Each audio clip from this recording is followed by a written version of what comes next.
Amigos, uma live relâmpago aqui, nesse sábado chuvoso, chovendo aqui na roça, 15 dias sem parar.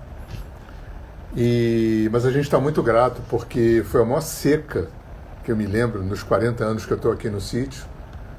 Eu nunca vi uma seca desse jeito, assim, uma seca imensa, 4, 5 meses de seca. Então essa chuva muito bem-vinda.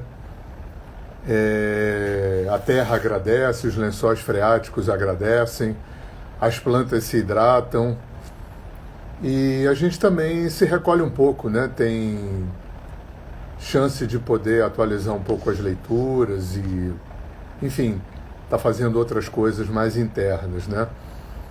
A grama está crescendo, a horta está suja, as culturas que a gente plantou aqui precisando dar uma capinada, milho, aipim, inhame, muita coisa que a gente plantou esse ano. Esse ano teve uma atividade agrícola muito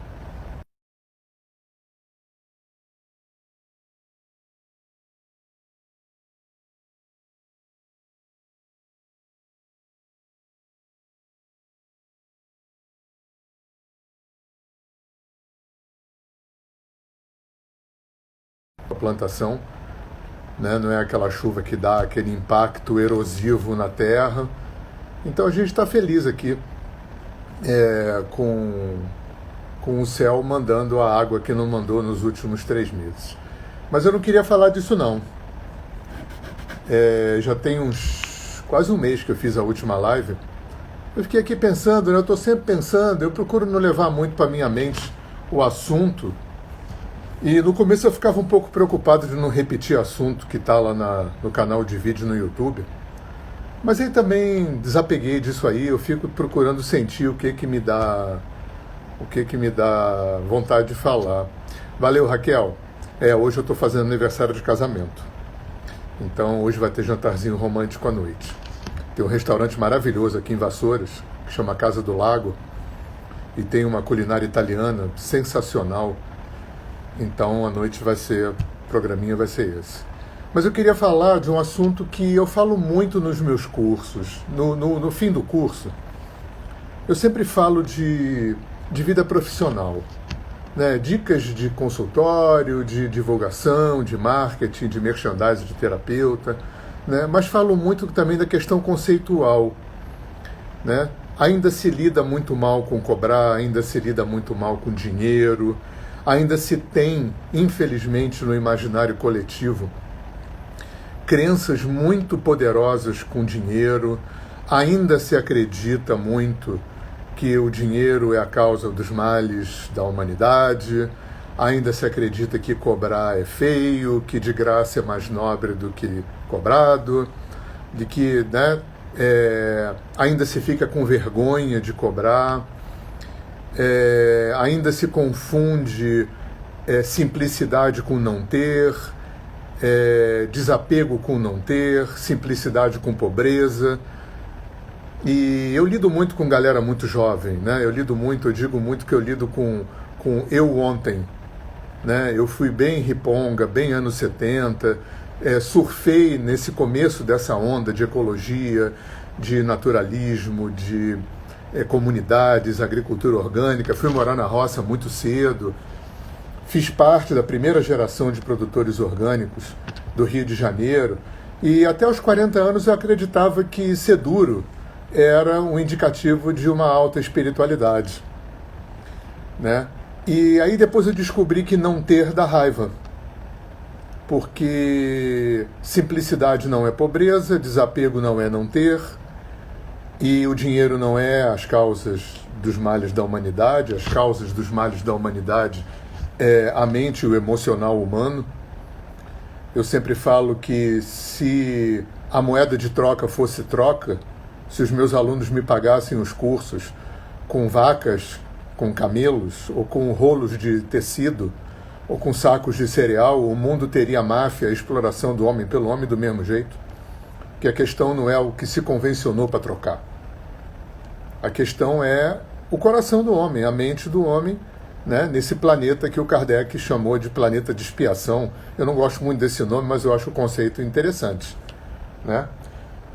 Mas o que eu queria trazer aqui o que tem vindo na minha mente, tem me inspirado, eu já escrevi sobre isso, já falei sobre isso, mas tudo bem. Você é uma pessoa ganho ou você é uma pessoa custo? O que vem primeiro no teu pensamento, na tua fala, né? Quando você pensa nos teus projetos, quando você pensa nas tuas escolhas, quando você pensa nos teus sonhos, quando você faz projetos para realizar, quando você fala das suas coisas, dos seus projetos, o que vem primeiro? O que está num grau de importância maior para você na vida? O custo ou o ganho? Eu queria convidar a gente a refletir isso, expandindo esse conceito, não só para a órbita comercial, financeira e econômica da nossa vida. O meu pai falava uma coisa, quando eu era bem jovem, que foi um dos norteadores da minha história, que depois eu retraduzi. Ele dizia assim, em vez de você achar que os momentos ruins da vida, que as fases difíceis são um preço muito caro para os momentos bons, para as fases boas, por que você não passa a achar que as fases boas e os momentos bons são uma compensação fantástica, imensa, para os momentos difíceis, para as fases ruins? E isso norteou a minha vida. Isso muda tudo, né? Esse start conceitual muda tudo. E eu retraduzi isso para a vida econômica e financeira, né? Em vez de você achar que o custo das coisas, da vida, das realizações, da obtenção dos bens, do dinheiro gasto nos projetos, seja lá o que for, é um preço muito caro para o ganho, por que você não passa a achar que o ganho é uma compensação gigante para o custo? Sabe por quê? Porque se você bota o custo na frente do ganho, tudo fica pesado. Tudo fica pesado, tudo tem uma tendência a ficar mais lento e mais demorado do que poderia ser. Tem um conceitozinho que a gente criou, a Gabi e eu, né? Porque é claro que a gente acaba, como terapeutas, professores e como pensadores, né? A gente acaba mapeando pessoas no nosso entorno, né? A gente acaba criando tipagens, né? Criar tipagens é uma coisa que a humanidade fez desde sempre, né? Os doshas do Ayurveda, as tipagens do Jung, as tipagens do Hipócrates, né? O Eneagrama. Então, o ser humano tem essa tendência para poder entender melhor, né? Porque tem uma coisa no ser humano que é muito interessante, né? Nós somos simultaneamente singulares, né? Nós temos coisas que ninguém tem, né? A gente tem um rosto diferente do outro, impressões digitais diferentes. A gente tem muitas coisas que dão uma singularidade enorme para a gente. Mas se a gente for pensar bem, aonde nós somos comuns, aonde nós somos iguais em termos de coletivo, talvez seja muito maior do que a nossa singularidade, né? Todo mundo teve pai e mãe, todo mundo tem um corpo, todo mundo nasce, cresce e morre, todo mundo tem emoções, tristeza, medo, raiva, angústia, todo mundo tem alegria, todo mundo tem sonhos, tesão, vontades, talento.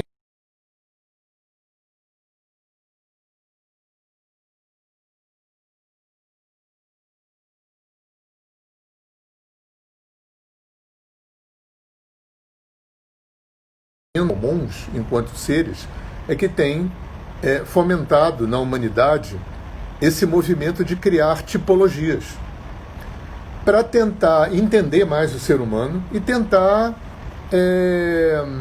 equacionar as questões do ser humano, porque como eu falo sempre nos meus áudios, né? Eu acho que na página 1 da humanidade tem a questão do sofrimento. A questão do sofrimento talvez seja a mola, a grande mola alavancadora da história do ser humano.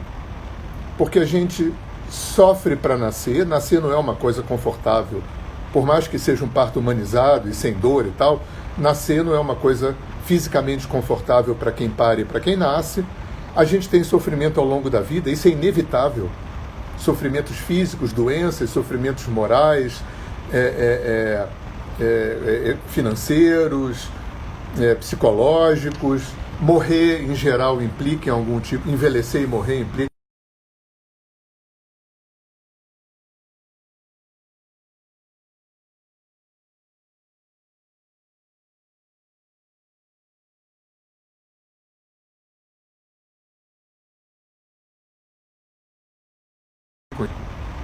Então, eu acho que o sofrimento é a grande mola propulsora que fez a humanidade desenvolver religiões, psicologias, filosofias, medicinas. Todas as culturas ao longo da história da humanidade desenvolveram formas de medicinas, psicologias, terapias, filosofias, espiritualidades, religiões, na tentativa, na minha opinião, como uma espinha dorsal que motivou a criação disso tudo, desses milhares de técnicas, de metodologias, de caminhos, escolas, né, métodos, para poder acessar, entender e processar o sofrimento humano. Então, criar tipologias foi uma dessas formas aonde você tenta partir do geral para o específico, que é isso que a medicina Ayurveda faz, é isso que a medicina chinesa faz, né? É isso que o Enneagrama faz, é isso que as tipologias fazem. Você procura mapear aonde nós somos iguais para chegar no específico, aonde nós somos singulares, né? E eu estou falando tudo isso porque eu estou brincando aqui com uma tipologia que eu inventei, que são as pessoas ganho e as pessoas custo. E quando você bota o custo na frente do ganho, né, nós temos algumas pessoas das nossas relações, é claro, que são pessoas ganho, nós temos pessoas custo, eu me considero uma pessoa ganho, eu não acho que um é melhor do que o outro, eu vou falar disso depois. Eu acho que os dois tipos têm armadilhas, né, como tudo na vida, tem custo e benefício. Agora, tem aquelas pessoas, vocês devem conhecer gente assim, né, que tem sempre na ponta da língua o tempo que gasta, o preço que custa e o trabalho que dá. São as pessoas custo. E existe uma tendência, quando você é assim, de tudo ser pesado, de tudo ser meio lento, né? Porque quando você bota o custo na frente, tudo fica muito grande, tudo fica... Né? Custo é uma coisa que tem um peso psicológico, energético muito grande. Agora,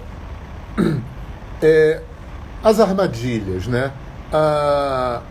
O perigo de ser uma pessoa custo é exatamente esse, as coisas serem muito pesadas, as coisas serem muito mais lentas do que poderiam ser.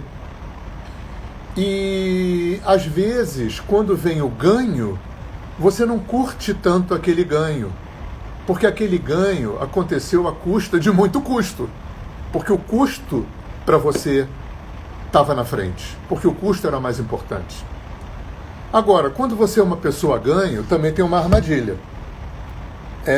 Se você bobear, você fica perdulário, gastador, irresponsável, leviano, meio porra. Mas eu queria encontrar uma outra palavra. O que não é leve, talvez, o que não é otimizado, é você pegar e deixar o custo enorme. Eu conheço pessoas que é como se elas andassem com um cartão.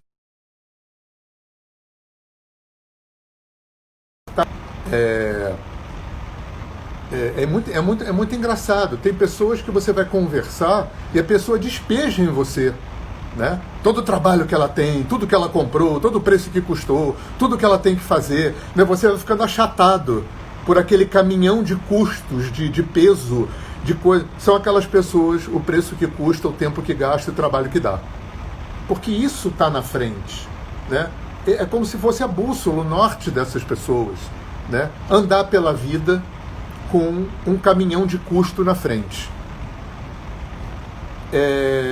Como eu estava falando, eu acho que isso pode acabar, né? Como eu percebo no meu entorno, muitas vezes, né, os projetos demorando muito para sair, Aí você ouve aquelas desculpas. Não, mas tudo tem que acontecer quando tem que acontecer. Cuidado com essa frase. As coisas têm que acontecer quando tem que acontecer, ok, mas a gente não pode esquecer que tem dois parceiros nesse projeto de vida. Tem você e Deus, você e o imponderável, você e o universo. Né? Essa coisa o que tiver que ser, vai ser, em geral o pessoal custo gosta de falar isso. Né? O que tiver que ser, vai ser, vai acontecer quando tiver que acontecer, ok. Mas essa química do acontecer, ela tem que acontecer a partir de uma parceria de você com o imponderável, que também é uma coisa de uma complexidade enorme. Né? Uma das coisas que me ajudou a tentar entender isso e operacionalizar de alguma forma é a diferença do comando e do controle. Eu falo sempre isso, desculpa se eu estou me repetindo aqui para a galera que me ouve sempre. Eu aprendi com alguém uma analogia interessante. Se a vida fosse o mar e você e a tua vida fossem um barco, o ideal seria você se adestrar no comando do leme e da vela. Mas você nunca vai ter, em nenhuma circunstância, o mais remoto controle sobre o mar e sobre o vento. Então essa é a grande parceria. Né? Você tem que adestrar o comando sobre aquilo que é possível ter comando, agir da melhor forma, com uma expertise melhor que você puder, mas consciente de que você não tem o menor controle e que a imponderabilidade, estatisticamente falando, pega um gradiente gigantescamente maior do que a previsibilidade. Isso é tão importante, gente. Eu estou sempre falando isso, desculpa que isso eu estou me repetindo, mas isso é tão importante que tem 2 livrinhos, que tem 5.000 anos, que estão sendo lidos até hoje, que falam sobre isso, que é o Bhagavad Gita e o Tao Te Ching. É a arte de lidar com a imponderabilidade. Né? É aquela coisa, a vida é risco total e garantia zero. E isso é desesperador. Por isso que a gente quer ter tanto controle. Por isso que a gente inventou para sempre. Né? Para sempre é hilário, né? Porque nada é para sempre. A única coisa que é para sempre é impermanência, porque nada é para sempre. Mas a gente se apega no para sempre porque é desesperador o fato de que a vida é risco total e garantia zero. É desesperador o fato de que viver Eu tinha um amigo que falava que viver é fazer tentativa e erro num voo cego. Olha só, viver é fazer tentativa e erro num voo cego. E isso é tão importante, né? A imponderabilidade é tão gigantesca, a falta de controle que a gente tem sobre tudo é tão gigante, que tem esses 2 livrinhos que tem 5.000 anos e a gente está lendo até hoje, para tentar destrinchar esse mistério de como lidar com a imponderabilidade. Eu acho que tudo isso tem tudo a ver com essa coisa do ganho e do custo, né? Porque tem uma outra analogia também que eu acho muito interessante, que eu aprendi com um professor, que ele dizia que se a vida fosse uma empresa, se a tua vida fosse uma empresa, uma grande empresa, você tem um sócio, desde que você nasceu. Só que você tem só o primeiro grau, eu não sei como é que chama hoje mais, no meu tempo era primário, mas acho que é fundamental, né? Você só tem o fundamental e o teu sócio é pós-doutor. Você e Deus, vamos chamar assim, né? Ou você e o imponderável, você e o universo. Então você, nessa empresa, sua vida, você tem só o curso fundamental e o teu sócio tem pós-doutorado. E a gente tem que aprender a lidar com essa empresa, sua vida, minha vida, dentro dessa premissa de que eu só tenho comando sobre aquilo que diz respeito à esfera da onde eu estou preparado, que é ter só curso fundamental. O resto é uma imponderável do meu sócio, que tem pós-doutorado. Aí ele dizia um negócio muito interessante, ele falava assim, sabe o que é a depressão? É quando você deixa de fazer a tua parte na sociedade e espera que o teu sócio faça a dele e a sua. Sabe o que é ansiedade? É quando você quer fazer a sua parte e a parte do seu sócio. Aham. Aí tinha a terceira coisa que todo mundo ria, né? Sabe o que é a raiva? É quando o sócio não fez o que você queria. Eu acho que essa parte talvez seja a mais contundente, né? Quando o sócio não fez o que você queria. Eu me lembro muito também de uma coisa que eu li em algum lugar, que dizia que a gente tem direito de pedir para Deus o que a gente quiser. Eu acho que era uma coisa da chama violeta, Saint Germain e tal. O filho tem direito de pedir ao pai o que ele quiser. Agora, o filho tem obrigação, ou seria interessante o filho aprender a lidar quando o pai diz não. Porque, em geral, a gente fica com raiva quando o pai diz não, né? Ou a gente fica com raiva ou a gente fica triste. Quando a vida não faz o que a gente quer. Quando não acontece o que a gente deseja. Quando os nossos projetos não desaguam naquilo que a gente desejou. Ou a gente deprime, ou a gente fica com raiva. Né? Ficar com raiva ainda é melhor que deprimir. Porque a raiva, pelo menos, é uma energia que está circulando, né? E você, com um pouco de inteligência e terapia, você consegue reverter essa raiva e usar esse fogo da raiva, esse pita, a teu favor. Né? A depressão é mais complicado, que é um cafa, né? Junta água com terra, vira lama. Então, para sair de uma depressão, demanda mais... é mais complexo, geralmente. E aí, como lidar? Né? Como lidar quando o pai diz não? Quando lidar quando o pai não dá o que você quer?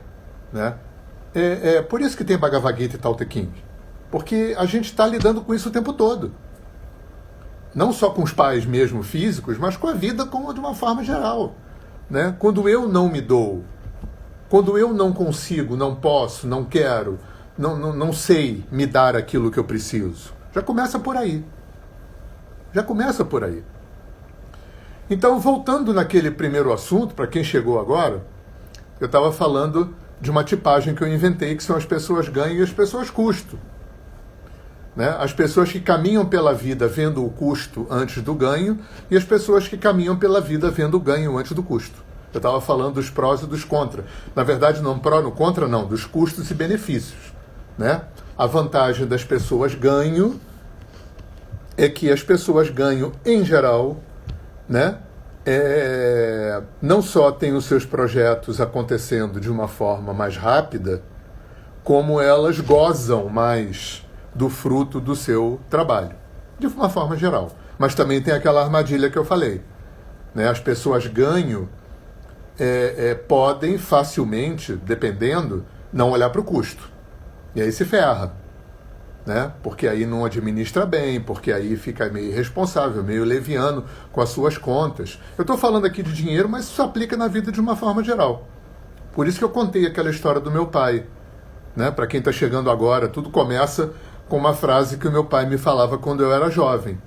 Em vez de você achar que os momentos ruins e difíceis da vida são um preço alto demais para os momentos bons, por que você não passa a achar que os momentos bons são uma compensação fantástica para os momentos difíceis e ruins? Isso muda tudo. Né? O que eu fiz aqui com a minha tipagem foi transferir isso para a vida profissional, financeira e econômica.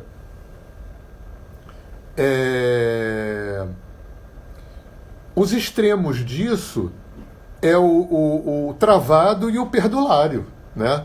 O travado é aquele que fica imerso no custo. Né? Custa muita coisa, gente. Quer ver uma forma de custo?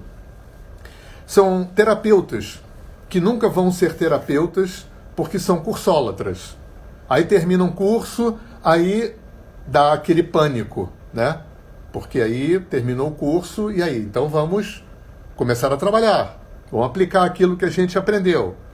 Mas como, aí cada caso é um caso, né? Como eu sou inseguro, como eu tenho questões mal resolvidas, como eu tenho baixa autoestima, como eu tenho um alto valor baixo. Aí o que eu faço? Faço outro curso. E faço outro curso. E faço outro curso. Né? Essa é uma forma de ser custo. Né? Eu não entro no ganho. O outro extremo é o perdulário, né?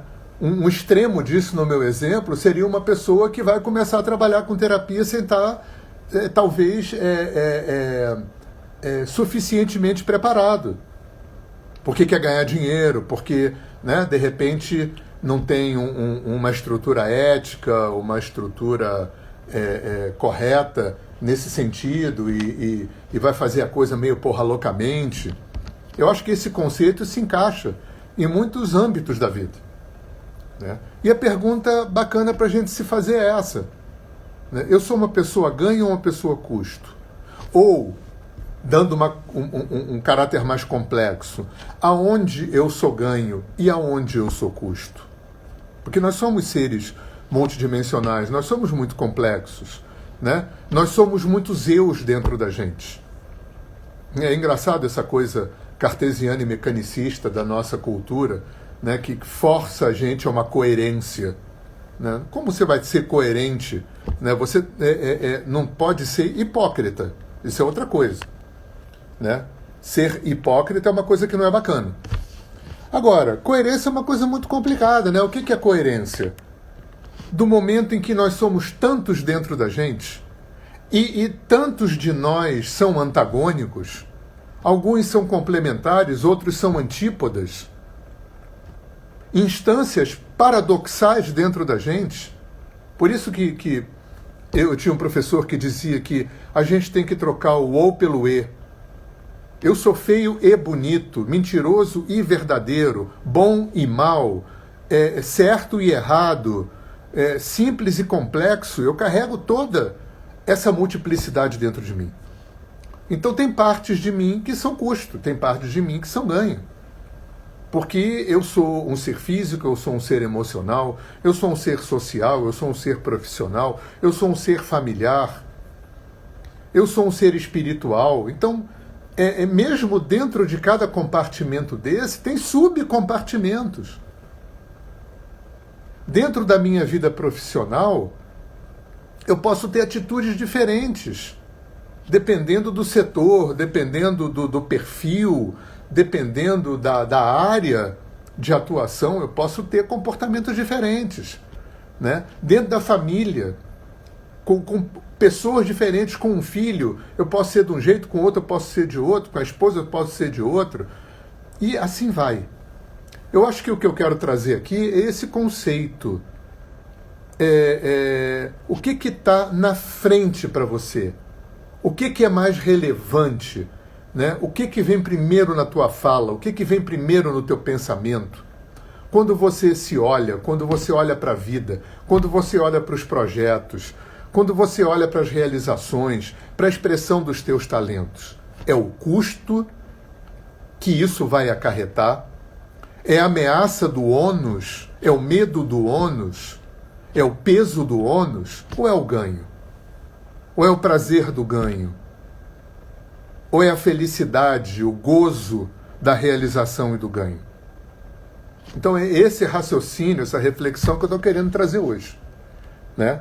Para que a gente possa olhar para a gente com coragem e com humildade. Lembra, esses dois critérios são importantes. Isso é muito Mahatma Gandhi.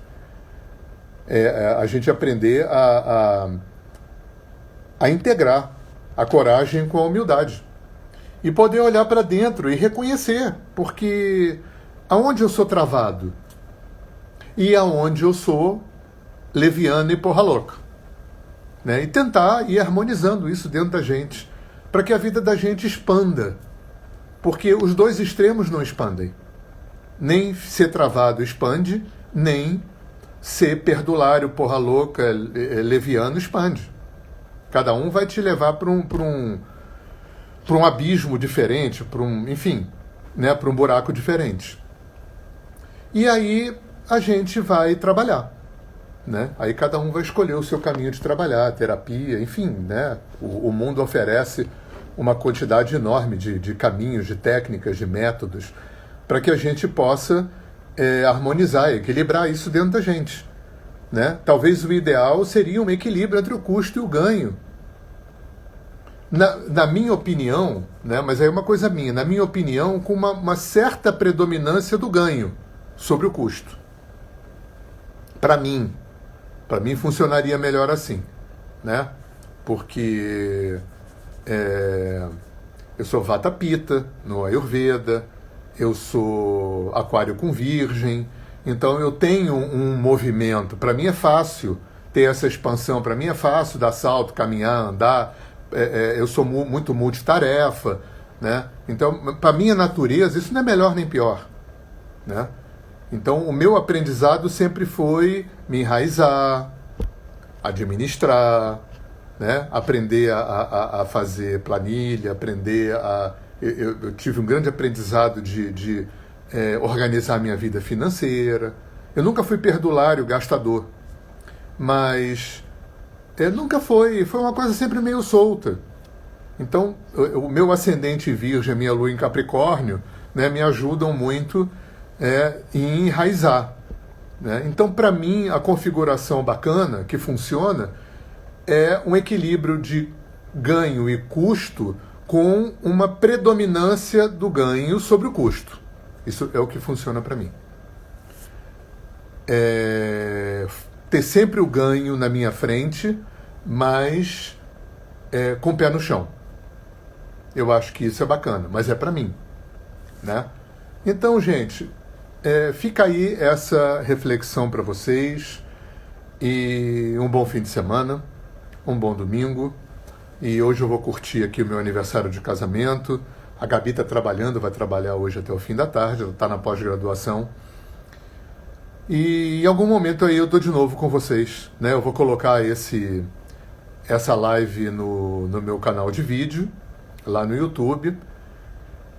E tamo aí, né? Quem quiser, não sei, a maioria das pessoas sabem que eu estou disponibilizando meus e-books gratuitamente, meus 2 e-books, o Alinhamento Energético, sobre essa terapia que eu trabalho, e um e-book que chama Um Outro Olhar sobre a Vida, que é uma coletânea de textos que eu venho fazendo desde 2003.